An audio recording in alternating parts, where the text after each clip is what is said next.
Γεια, Κέιτσαν εδώ και αυτό είναι το part 3 του Stardew Valley Drama Rating. Και πάμε να δούμε το βίντεο.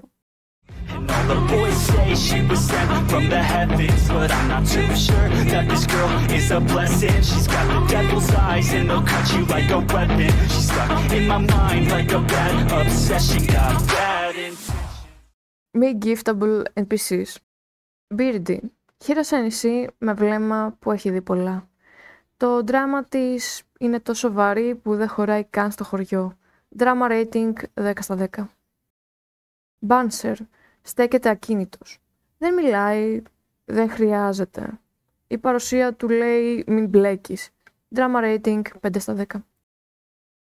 Fizz. Τζότζα Μάρκετ τύπος, full creepy, εμφανίζεται και εξαφανίζεται σαν φάντασμα. Όλοι ψιθυρίζουν για τα πράγματα που έχει κάνει. Drama rating 10 στα 10. Gil.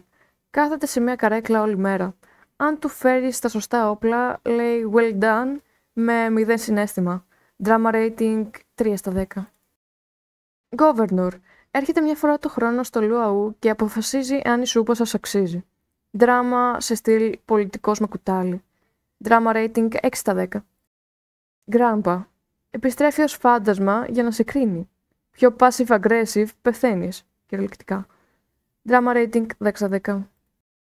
Gunther. Διαχειρίζεται το μουσείο και απλά στέκεται πίσω από το desk. Κανείς δεν ξέρει που μένει.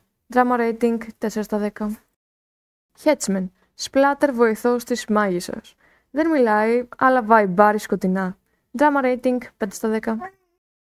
Marlon. Ο Monster Slayer που προσλαμβάνει εσένα γιατί βαριέται. Σκληρός, αλλά κάτι κρύβει. Drama rating 6 στα 10. Mr. QI. Ο απόλυτος Puppet Master. Κρύβεται, δοκιμάζει, τσεκάρει ποιος είσαι, μυστηριώδης και θεότρελος. Drama rating 10 στα 10. Morris. Το φάντασμα του Τζότζα Μάρτ. Αν το Stardew ήταν σειρά, θα ήταν ο Villain. Drama rating 9 στα 10. Professor Snail. Ανασκαφές και τρίβια. Αν του πεις πες κάτι spicy, θα σου πει ιστορίες για πολυθώματα. Drama rating 4 στα 10.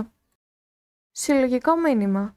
Κάθε χαρακτήρας έχει ένα μικρό σύμπαν, με layers, αποθυμένα και plot twist. Αν τους διαβάσεις σωστά, το Pelican Town δεν είναι τόσο ήρεμο όσο φαίνεται.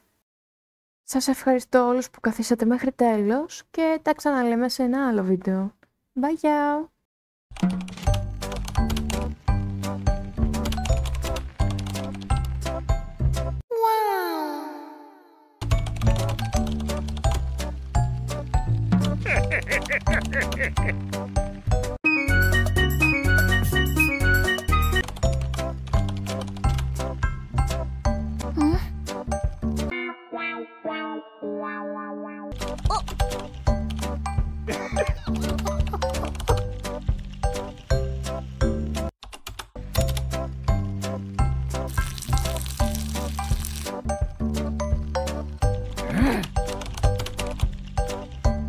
Ugh.